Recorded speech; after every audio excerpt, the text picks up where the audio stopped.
এক ব্যক্তির স্ত্রীর ৪৫ বছর বয়সে মৃত্যু হলো। সবাই যখন দ্বিতীয় বিয়ের পরামর্শ দিল, উনি তখন বললেন স্ত্রীর সবচেয়ে বড় উপহার ছেলে আছে, ওকে নিয়ে কেটে যাবে। ছেলে যখন বয়স্ক হলো, ছেলেকে সব ব্যবসা বুঝিয়ে দিয়ে কখনো নিজের আর কখনো বন্ধুর অফিসে সময় কাটাতে লাগলেন তিনি। ছেলের বিয়ের পর উনি আরো বেশি একাকী হয়ে পড়লেন। তখন পুরো বাসার দায়িত্ব বৌমার অধিকারে দিয়ে দিলেন। ছেলের বিয়ের ১ বছর পরে একদিন দুপুরে তিনি খাবার খাচ্ছিলেন। ছেলেও অফিস থেকে এসে হাত মুখ ধুয়ে খাবার খাওয়ার জন্য তৈরি হচ্ছিল। ছেলে শুনতে পেল বাবা খাবার পর দই চাইলো, আর বউ জবাব দিল আজকে ঘরে দই নেই। খাবার খেয়ে বাবা বাইরে হাঁটতে চলে গেল। কিছু পরে ছেলে তার বউয়ের সাথে খাবার খেতে বসলো।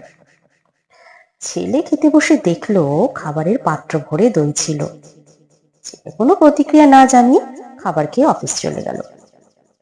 কিছুদিন পর ছেলে নিজের বাবাকে হঠাৎ বলল, আজ আপনাকে কোর্টে যেতে হবে, আর আজ আপনার বিবাহ হচ্ছে।